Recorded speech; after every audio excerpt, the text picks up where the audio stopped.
Knowing our family history can help us to be screened, diagnosed, and treated early for things that may have been passed on to us from our family members. And joining me today to help us understand how to gather our family medical history and the importance of sharing that information with our primary care providers is Dr. Lynn Hamrich. She's a primary care and family medicine doctor with Summa Health. This is Healthy Vitals, a podcast from Summa Health. I'm Scott Webb.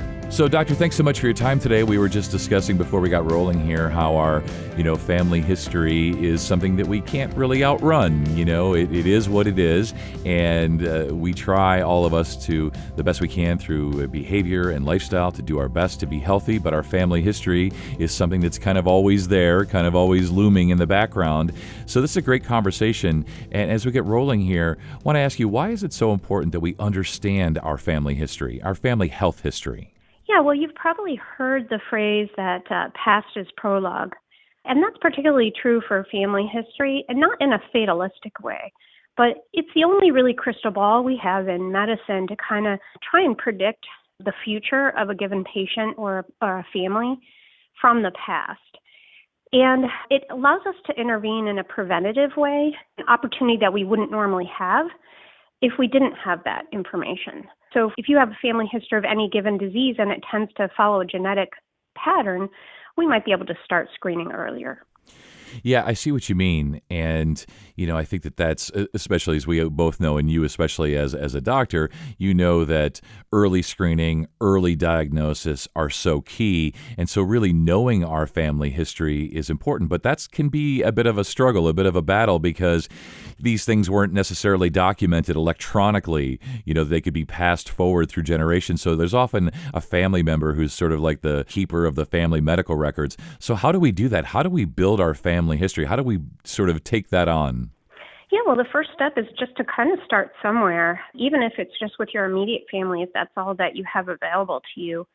When I was in medical school and things were, we'll just say, a little less technologically advanced, I started to realize how important family history was. And so we were learning about how to do a family tree from a medical standpoint. And so I just pulled out a piece of paper and sat down with grandma and said, hey, what's going on here? Tell me about, great uncle, great aunt, because there was no other way for me to get that information.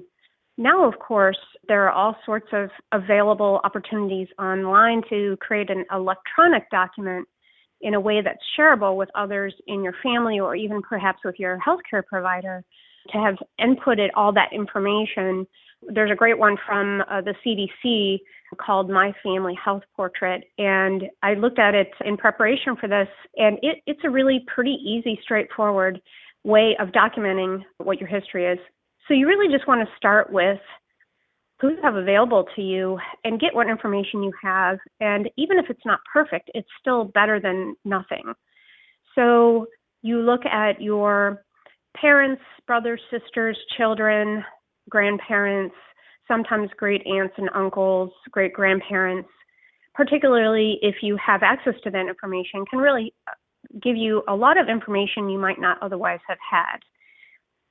Obviously, once some of the information passes, into history, when people pass away, you might not have access to that. So, but again, just do your best, try and get that information.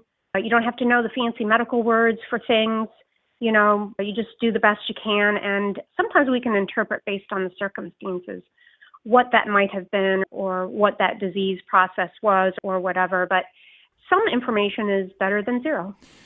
Yeah, I think you're so right. And when we think about the types of things that are passed down, unfortunately, through generations, when we talk about family health history, what are the sort of usual suspects? Are we talking about cancers, breast cancer, and so on? Maybe you can just kind of give folks an overview of the things that if you knew that, your great-grandparents had this or a great-aunt had that those would be reasons for concern. Yeah, there are definitely some biggies, so to speak, that you'd want to know about. So, for example, you mentioned cancer. There are some really well-known familial transmitted, so inherited genetic changes that can result in a predisposition to cancer. And a couple of the most notable ones are colon cancer, ovarian cancer, breast cancer, and sometimes uterine or stomach cancer can go in there as well.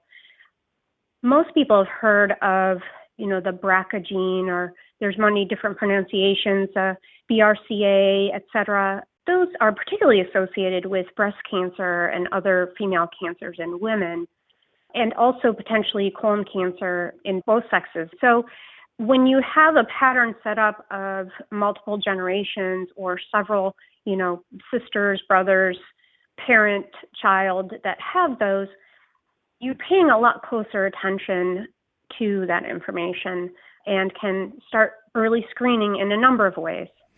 Yeah, let's talk about that a little bit, because I know that one of the concerns that many listeners will have is always about insurance, right? What does insurance cover? Will my insurance cover this? So for someone who is of, let's say, in a low-risk category, but they're able to document and prove that they have a family history of things, how does that work? Can you maybe take us through that? I know you're not an expert on insurance, but just generally speaking, when we talk about that early, that extra early screening and looking for diagnosis and potentially treatment, how does that work with insurance for folks who in and of themselves are sort of normal risk, but they have this added risk because of their family history? So you'd want to check with your insurance company to make sure what and how much of any genetic testing is covered. But a lot of insurance companies now are realizing that prevention is always better than treatment. And that's particularly true of cancer. Cancer is very expensive to treat, and understandably so. Genetic testing is, in a manner of speaking, the ultimate preventative treatment.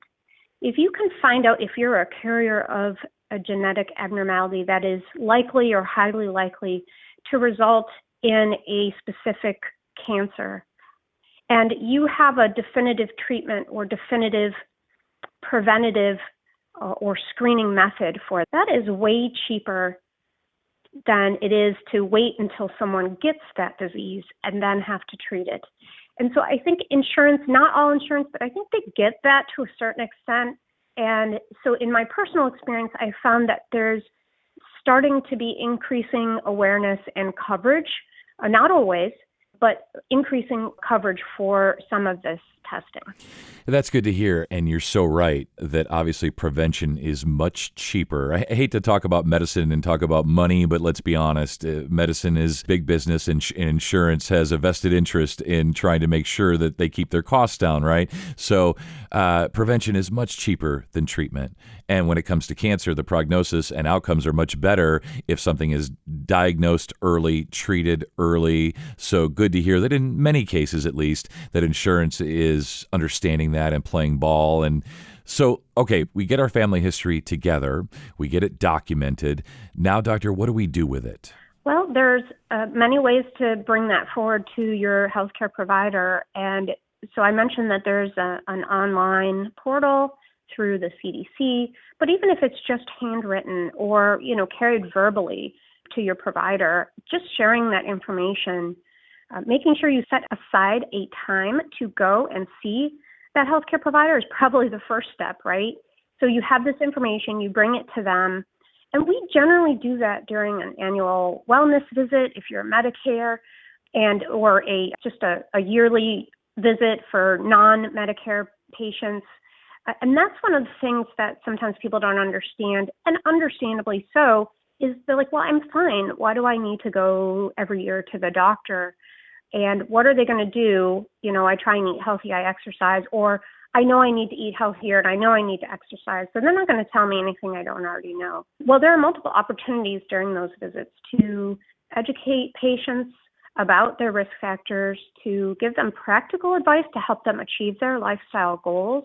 So it's never a worthless visit because there are always tools that are available. So one of them is bringing that family history to us. So even if you're trying to do all the things that are right, or you feel like you know what you need to do what's right, there's that added part that you may not have a frame of reference for. So, grandma had this and mom had this. So that means something for me that I, wouldn't have known if I hadn't gone to my provider, doctor, nurse practitioner, whoever, and shared that information with them.